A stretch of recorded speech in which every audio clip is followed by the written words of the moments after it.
Let's talk about running backs. You should start or sit in week 15, the first week of the fantasy football playoffs for a lot of us. No more bye weeks, so most of you, outside of some injuries, will have your full roster. And we're going to go through every single matchup, okay? So 16 matchups in total, 32 teams are in play, and we're going to break it down game by game, and there are time codes if you want to jump to a specific one. Check out the description. All right. Let's jump into the first matchup. Thursday night football. We got the Falcons at the Bucks. 44.5 over under. This game is actually crucial for the Tampa Bay Bucks because they lost last week to the Saints. To stay in that division race, they need to win this game. The Bijan Robinson game last week, I understand why it was a disappointment. Don't forget, we are 1 week removed from a 30-point game with Kirk Cousins under center. So you're going to continue to put him into your lineups. The Bucks are the 12th best matchup for your fantasy running backs. You start Bijan each and every week, even though there could be some disappointments. That's any running back in the league. And Bucky Irving, how about our guy Bucky Irving scoring 15 or more fantasy points in every game since he's come back from that injury? He has been getting consistent opportunities on the ground, through the air, has some receiving touchdowns as well. Had a goal line touchdown that was taken back as well in recent weeks. Now he gets to play the Falcons, which are the 4th best matchup for your fantasy running backs. So start both Bucky and Bijan with some confidence. This is a great matchup for Bucky Irving. He could be a league winner. We talked about it in a video this week. He has great matchups across the board, starting off Thursday Night Football against the Falcons. All right, that brings us to the start of the Sunday slate of games where we have the Browns at the Chicago Bears. Now, Quinshon Judkins, full transparency, has been a little disappointing in recent weeks. He has not been heavily involved through the air. He had one catch last week that ended up going for about 60 yards, and that was those 6 points. I only had 9 total. I mean, so that was a huge portion of his total fantasy points. The Browns are not an effective run game at this very moment. Chicago Bears are a middle-of-the-pack matchup. So look, you can start Quinshon Judkins. If you're in a position where you have better options, maybe you look at that way. But he's my RB20, so I view him as a low-end RB2 this week, simply because of the amount of volume that he will get. However, if the Browns are down in this game, you might have a bad Judkins game, so be aware of that. It's a low over-under, by the way, 39.5 points. That's the second lowest over-under of the entire week. The Bears are also favored by 7.5 points, so that all doesn't really work in favor of Quinshon Judkins, but again, he is a volume play at this point on a lower level offense. Now, with the Bears, DeAndre Swift and Kyle Monangai are both getting consistent opportunities. I mean, it's really turned into, kind of what we're seeing in Carolina, this two-headed backfield that both guys are going to get plenty of opportunities each and every week. That's how I feel about these guys. DeAndre Swift, Kyle Monangai, they are favorites in this matchup. However, the Browns are a terrible matchup themselves, right? They're a bottom third matchup for your running backs. It's very difficult for a running back to be effective against this defense. Obviously, last week we saw Tony Pollard do his thing. That's more of a rarity than a consistent outcome. But they're fine, high-end RB3 flex options if you're in desperate need this week. Hopefully they're up in the game and then they get to kind of establish a run like they did against the Eagles. Okay, that now brings us to the third matchup of the week. We got the Ravens at the Bengals. Second highest over-under of the week, by the way, 51.5 points. The Ravens are favored, but it's only by 2.5 points, so it's a very close spread. We are expecting a very close game. And the good news is, this matchup in particular is very simple. You start Derrick Henry, okay? Derrick Henry gets to play the Cincinnati Bengals, the best matchup in fantasy football for your running backs. Their defense is absolutely atrocious. It's the reason they're not winning games, even though they're scoring over 30 points, because you can run the ball against them, and you can absolutely beat their will into submission. Expect Derrick Henry to do that here on Sunday. You've also got Chase Brown, who is a clear must start. 2 guys who are top 8 in my rankings. Chase Brown, second half of the year, has been a league winner, a my guy. We've been really concerned about what Samaje Perine might be coming back, but still we're seeing Chase Brown get over 66% of the snaps. 15, 16, 17, 18 opportunities each and every game. He's a threat on the air, in the ground. With Joe Burrow back, he is back to his ways of being a consistent running back in your lineups. Okay, that brings us to the fourth matchup of the week, which is the Cardinals at the Texans.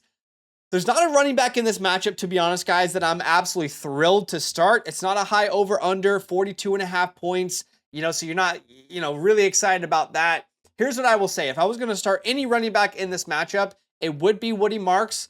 Obviously, we know that Nick Chubb dealt with an injury last week. I'm not 100% sure if he plays or not, so it might be Dare Gumbawale in his place. But either way, this team has committed to giving Woody Marks the volume. Difficult part is every time Woody Marks touches the ball, there's a defender straight in his face. All right. It was awesome to see them use him more as a pass catcher against the Kansas City Chiefs. I'm hoping that that trend continues. Here's what's in favor for Woody Marks: volume. Okay. He's on a better team. Cardinals are a middle of the pack matchup. That is definitely in favor for him. The Texans are favored by 9.5 points. Those are four things that could end up being the reason why Woody Marks is a safe play this week. All right. So I would expect anywhere from, let's say, 9 to 15 fantasy points in this game. He's my RB26, a high-end RB3 flex option. But of course, if you're starting Woody Marks, you're probably not a favorite to win your championship, are you? On the opposite side of things, let's just quickly talk about the Cardinals running back room.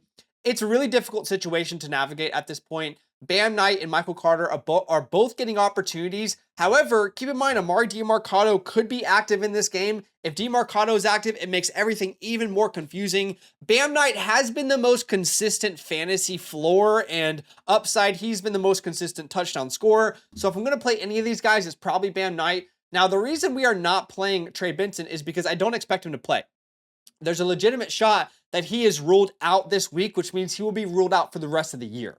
There's a legitimate chance because that 21-day practice window opened, and if you don't activate a player before that practice window, then they are not available to come back the entire year. So Trey Benson, if he is activated, he would kind of take place of Bam Knight as my preferred starter. I just believe he would be the early first and second down guy, the goal line opportunity player in this backfield.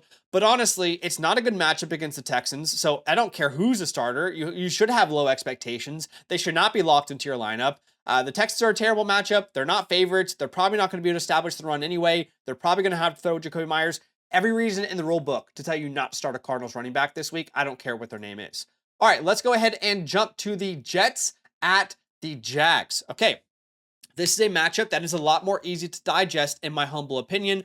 41.5 point over under. So not the highest over under for sure. Vegas doesn't anticipate a lot of points in this one. However, the Jags are 11.5 point favorites in this game. It's a spread heavily in favor of Jacksonville. It's in Jacksonville as well. So that is obviously a great sign for Travis Etienne. He would be my RB15 on the week. The Jets are a top 10 matchup for your fantasy running back. Since they've lost Quinnen Williams and Sauce Gardner, obviously their defense has taken a little bit of a downturn as well. And we're seeing Travis Etienne each and every week. There are Tootin fans out there saying, oh, is this the week that Tootin takes over? And each and every week, Travis Etienne, the week after that, says, no, I'm still the guy here. Let's stop with that nonsense, okay? Travis Etienne is the guy moving forward. Last week, it doesn't help that Bashul Tootin fumbled the ball twice, by the way. So I expect Etienne to get a healthy dose of work. He's a safe play, safe floor on a team that's projected to win by double-digit points. With Breece Hall, he's coming off a disappointing game. There's no doubt about it, but he is used on the ground, in the air. There's no other running back, so it's very much a volume play. Not all that different to Woody Marks. However, the benefit for Breece Hall is that he has a better offensive line, oddly enough, and he is a very talented player, whereas Woody Marks is more of a, the best option on the Texans. Let's say it that way, right? Okay, so you can start Breece Hall, you can start Etienne, you can start those guys with some confidence. All right. Let's jump to our next matchup, which is the Chargers at the Chiefs. Now, let's get through the, 43.5 point over under. Okay. Just so you know, Chiefs are favored by 4.5 points. They're at home. They cannot win the division. It's pretty much impossible that they make the playoffs at this point. Let's talk about the Kansas City backfield. I don't personally think that with any of you guys with your playoff lives on the line should be starting a Kansas City Chiefs running back. Okay. Between Kareem Hunt, between Isaiah Pacheco, they are starting to really split those opportunities down the middle.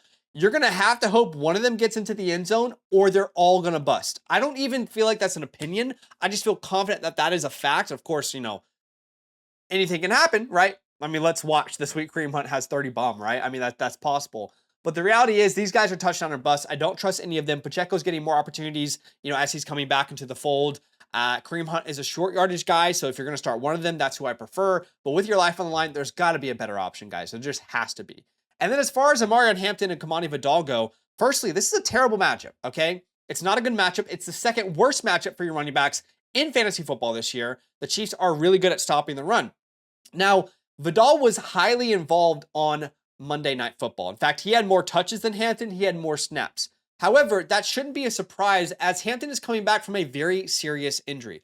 I would not be shocked that this is the week where Omarion Hampton gets full participation in during practices, and then that role kind of shifts where Hampton ends up getting more like the 60-40 split rather than what we saw in Monday Night Football. That is what I'm projecting, but still, regardless, I'm not confident starting any of these names. Most of Vidal's points last week came from a 50, 60-yard reception, so I don't think that's replicable. Omarion Hampton, a lot of his points came from a receiving touchdown. This is a tough matchup. If you're going to start one of them, I'm starting Hampton. I think he's a more talented player, first-round pick. I think I project into this week, he gets more of the lion's share as they work him back into the rotation. It's not a good offensive line. It's a terrible defense to go up against. So I would suggest most of you to look at other options unless they are your best options. And again, I have ranked every running back in this video so you'll know exactly where I stand. All right, before we jump into the next matchup, just want to let you guys know we will be live today answering your fantasy football questions. So if you want any questions, start, sit, or whatever the case may be, make sure you check out the link in the pinned comment on the Flock site to ask us questions here at Fantasyland. Okay, let's jump into the Bills at the Patriots next. This is the third highest over-under of the week at 49.5 points. The Bills are favored by 1.5 points. It's a very close spread, so Vegas anticipates a very close game. I'm excited for this, honestly. This should be a very good matchup. James Cook, coming off a disappointment, don't let that get you down. Remember, the totality of his year so far has been very impressive. He's my RB11 this week. Start him with confidence, even though it's a terrible matchup. All right, it's very difficult to run against the Patriots. There's no doubt about it. But when you have someone named Josh Allen, you have that dual threat ability that typically cancels out the matchups. You got to start James Cook, in my opinion. It's a terrible matchup. I get it. He's coming off a bad game. But this is the guy that got you into the playoffs. All right, keep it simple, stupid. Say that to ourselves all the time. KISS, start James Cook. On the opposite side, it is a great matchup for Travion Henderson. And look, I totally understand where you guys are coming from. There's going to be plenty of people who are commenting, you're an idiot. Stevenson's going to be heavily involved. There's no way you can put Travion Henderson as a must start. I understand if you're saying that. Here's the deal. It's a great matchup. Fifth best matchup for your fantasy running backs. Travion Henderson and Ramondre Stevenson are going to split opportunities. I agree with you. However, what is 15 touches for Travion Henderson worth versus what 15 touches for Ramondre Stevenson is worth? In my opinion, if you're telling me Travion Henderson is going to get 15 touches, which is what we've seen since Stevenson's gotten back, those 15 touches catapult him into being a top 15 option for me in my rankings this week, because on any single touch, Travion Henderson can house it for a touchdown, okay? He is an absolute lethal threat. He's not the same as a Jahmyr Gibbs or Devon Achane, but he is one step below those guys in the sense of any touch can be a touchdown. Any touch can be 12 plus fantasy points, okay? So he is a must start for me. Love the matchup. They are favorites. It's at home, excuse me. They're not favorites, but it's at home, which is definitely good. And honestly, if you are in a Hail Mary situation, you can't start Ramondre Stevenson. There are worse players out there to put into your lineup. He's going to get opportunities along with Travion Henderson. It's just he is not the type of guy that on any single touch can win you your week. He needs volume. Travion is not exactly the guy that needs volume. That's why I have so much more confidence in him. Of course, as we know, and sometimes I feel like it's silly even not to say this, but as we know, there's a reason football isn't played on paper. But I'm telling you guys, based off of all the data, analytics, research, everything on paper that we have, I like Travion Henderson this week. Of course, the players do have to go out there and perform. Okay, let's jump to the next matchup. We've got the Commanders at the Giants. And this is a gross one when you look at running backs, honestly. Here's the deal. 47.5 point over-under. So it's a nice over-under, honestly. You got two teams that are top 3 in fantasy points allowed per game when you adjust for schedule. I mean, the Commanders and the Giants, technically, this is great matches for both of these running back rooms. Here's the hard part, okay? With the Commanders, they're typically down in games. Their defense is not good. They're not able to even be competitive typically, which means they're not able to run the ball effectively.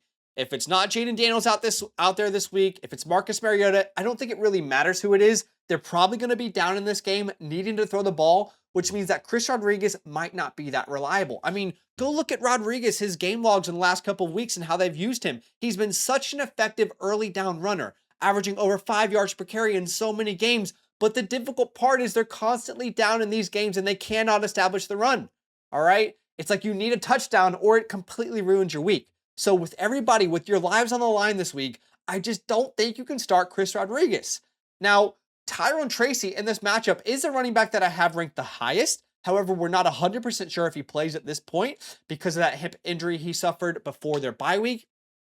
All reports that he should play. So if you're going to play anybody in this matchup, it's probably Tyrone Tracy for me. He's been the most reliable, the biggest dual threat. Now, Devin Singletary is a fine play if you're in like a 16, 18, 20-man league. But outside of that, I think you're probably best off to avoid this situation. And I'll be honest with you guys, one of these names is going to have a fantastic day. All right? Whichever one of these teams gets up early and is able to establish the run, one of these running backs is going to ball out. There's no doubt about it. I mean, there's a reason these defenses are terrible against running backs, but I cannot predict it. It's too unpredictable, which is why I would say the vast majority of you are better off looking at alternative options. Okay, let's jump to the Raiders at the Eagles, excuse me.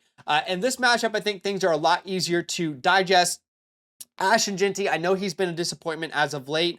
Obviously, the injury to Geno Smith hasn't helped either. But he is a dual threat guy. He's used on the ground, in the air. You saw the Chargers on Monday Night Football able to establish the run game. Their offensive line is nothing to write home about. So hopefully the Raiders can follow that same script. Eagles are not as difficult to run on as they are to pass on. So that's why I have a little bit of hope for Ashton Jeanty. He's my RB18. He's labeled a must start. I will say that's really on the edge there of a must start versus a spot start. So of course, look at the rankings for every player and decide how you would set your lineups based off of my rankings, if that's what you'd like to do. Saquon Barkley should have a great game. He's one of my favorite players, one of my starts of the week. There's no doubt about it. The Raiders are the 7th best matchup for your running backs. It's a low over-under, but I'm expecting Saquon to have another great game this week as he starts to bounce back towards the end of the year. Okay, guys, before we jump into the afternoon slate of games, we're going to get there. I just got to let you guys know. Here's the deal. I went to Matt from FastDraft and I asked the guys at FastDraft, I said, can you guys please give us a playoff tournament? Weeks 15, 16, and 17. Give me a tournament that I can play with my community in. And they completely followed through on that, by the way. We now have the Rabbit Tournament, which is a tournament where you can draft a full team for weeks 15 to 17. And then whoever scores the most points in that span ends up winning a big cash prize. I'm going hard in drafting for the next couple of days. In fact, here was the first team that I drafted before I went and did this video. You can see we got Daniels in round 10, but I love that wide receiver room, man. Rice, Garrett, Higgins, Evans, Terry, Kittle, and Loveland. I'm obsessed with what that team could potentially do. It is best ball, so obviously it's like overall scoring. If you guys want to play, have some fun against me in this tournament, check out the pinned comment. I'll match your deposit up to $50, by the way, if you sign up using my promo code LAND. Let's have some fun, man. Maybe you didn't get that many teams into the fantasy playoffs this year. Well, I got you. Let's have some fun with FastDraft. All right, next matchup we're going to jump into here is the Packers at the Broncos. Again, start of the afternoon slate of games. When I look at this matchup, 41.5 point over under, two pretty good defenses. Definitely not matchups that I would say you're going to go out there and target. The Packers have fallen off a little bit against the run, that's for sure. RJ Harvey has completely turned into the dominant guy for the Denver Broncos, all right? Every time he's getting more opportunities every week, excuse me. They're giving him more opportunities through the air, on the ground. He is the dominant guy in this backfield now. That's great. He's my RB16, back-to-back weeks where he has won you the week pretty much. Now, the Packers are a difficult matchup, but they've been much more vulnerable on the ground recently rather than the early season status. Now, with Josh Jacobs, obviously, as long as he's playing, he's in your lineup. He's another one of those lineup locks. Obviously, it's a difficult matchup in week 1. The Broncos are one of the bottom 6 matchups for your fantasy running backs this year, but you just can't sit Josh Jacobs behind that offensive line in that offense. So 2 clear must starts in this game, guys that you should have confidence kind of helping you get to that next round. All right, let's jump into the Lions at the Rams. And another matchup that we should be very excited about for fantasy football purposes, the highest over-under of the week, 53.5 points. Vegas is anticipating a lot of fantasy cheese in this matchup. The Rams are favored by 5.5 points.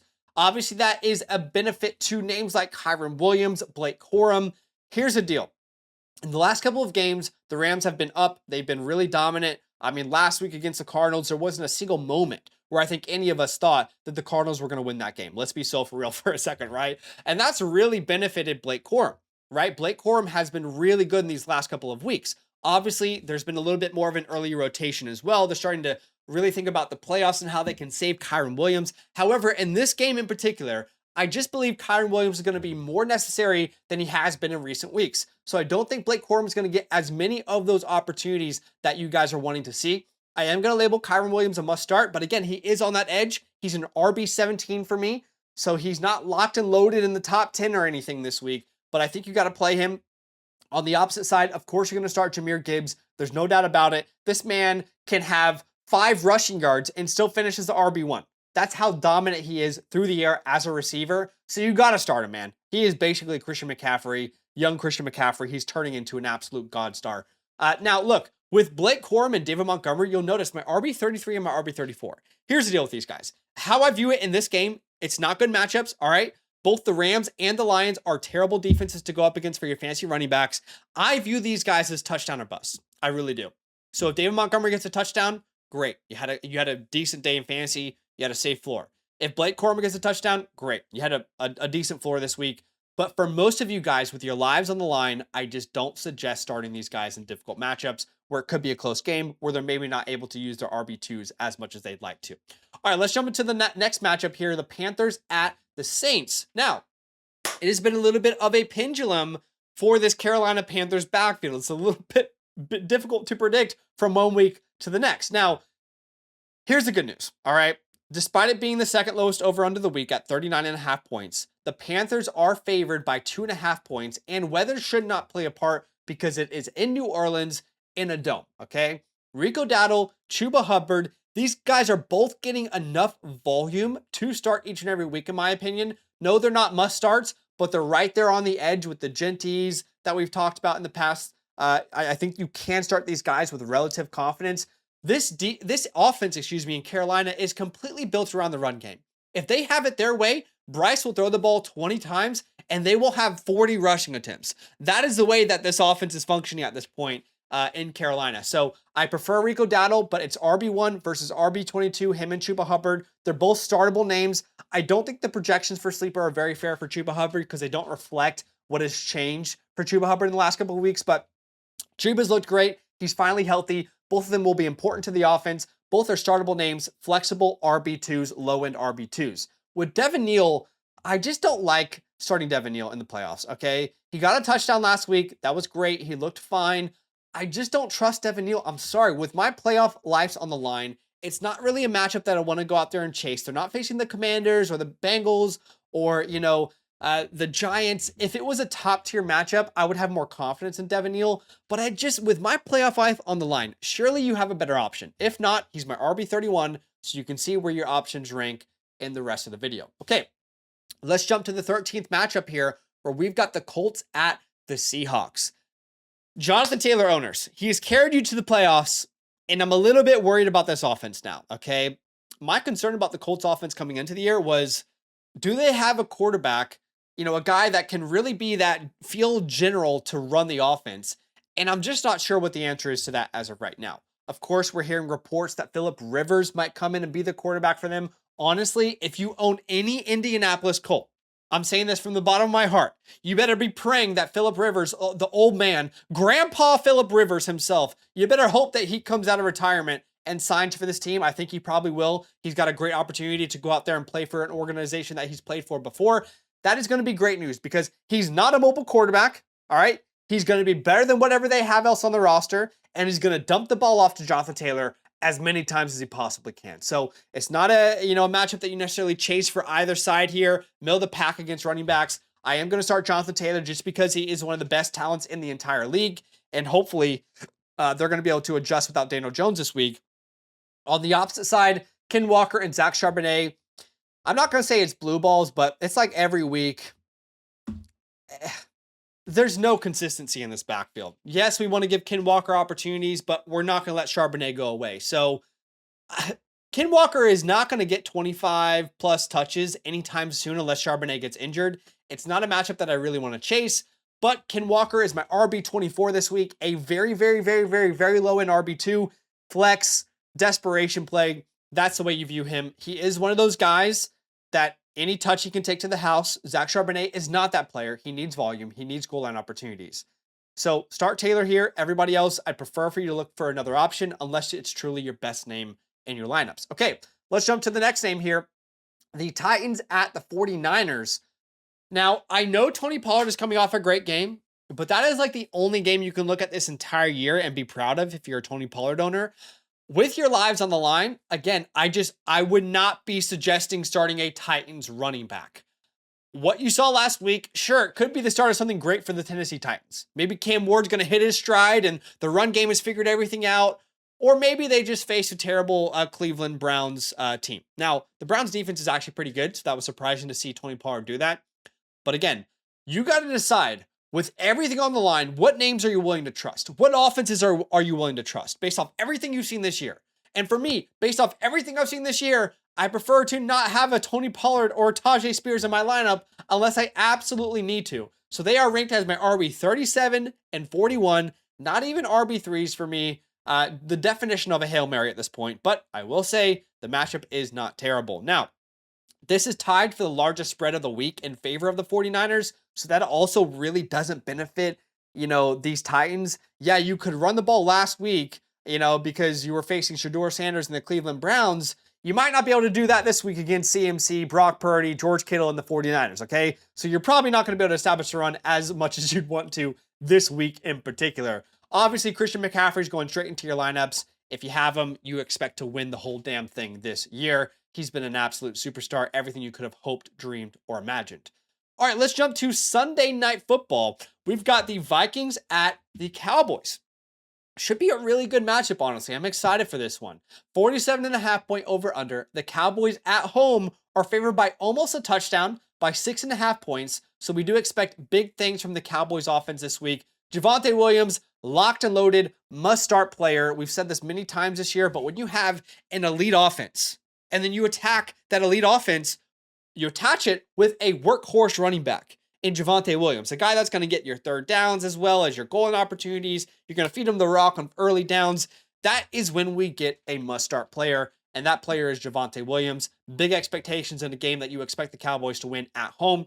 On the opposite side there, Aaron Jones, if you're going to start a Vikings running back, would be the name that I prefer. Now, you're going to see on your screen, it's going to say points allowed 6th, and that's going to be green, right? So you're seeing the Cowboys, and technically, when you look at these season-long numbers, the Cowboys look like a good matchup for your running back. But I'm here to tell you that that is probably fooling you a little bit, because since this team brought in Quinnen Williams from the Jets, their run defense has been a nightmare, as in it's been really tough to go up against. In the past 4 weeks, they are bottom 5 in rushing yards allowed per game. So the reason Aaron Jones is not labeled a must start is because I don't actually think this is that good of a matchup anyway. They're not favorites in this game. They're going to Dallas. Dallas's rush defense has really started to pick it up in recent weeks. But the reason I think he's startable, my RB23, a flexible RB2, low-end RB2, right, is because he's used on the ground and in the air.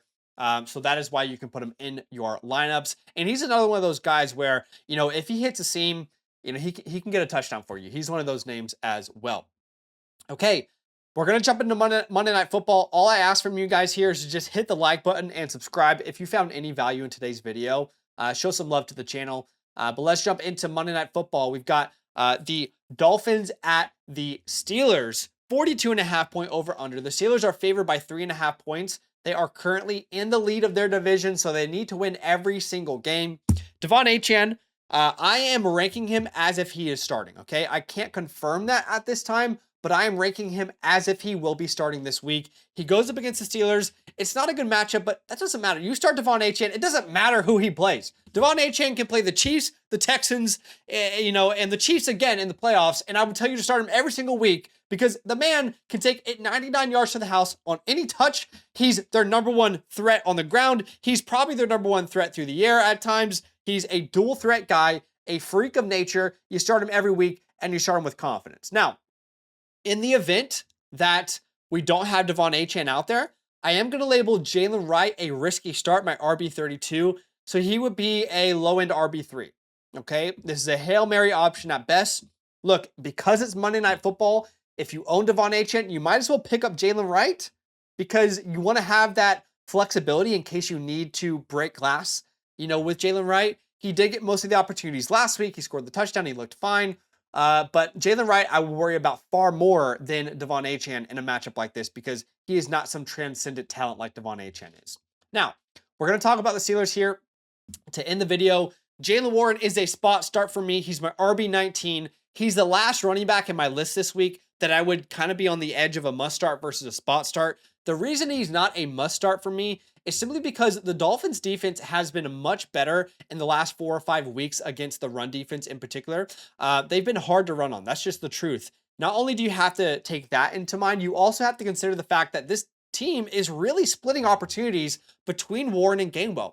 I'm at the point now where I feel like if one of these guys gets a touchdown, you'd be happy with him. But if they don't get a touchdown, they might end up being the reason you lose your week. So be really cautious playing these guys. I'm going to start Jaylen Warren because he's been the RB1 for this team for the majority of the year. He's been very good. He's been very effective for fantasy. He's had a safe floor. And this team is in a must-win scenario. So I'm hoping that because they're favored at home, Jaylen Warren will have more opportunities than in previous weeks. But guys, I appreciate you watching the video. Do me a favor, hit the like button and show some love. Subscribe if you like the content, and I'll see you guys in the next video. I'm going to be bringing out the wide receivers here very soon. So make sure you are subscribed and go check that out. Let's go get a win here in week 1 of the fantasy football playoffs. Love, guys. Draft with me every night this week on the FastDraft app, where there are thousands of dollars to be won weekly. Getting started is easy. Download the FastDraft app. Use the promo code LAND at signup to get your deposit match up to $50. That's up to 10 free entries on us. And when you finish your first DFS contest, I'll send you my weekly rankings completely free. Check out the link in the pinned comment to start drafting today.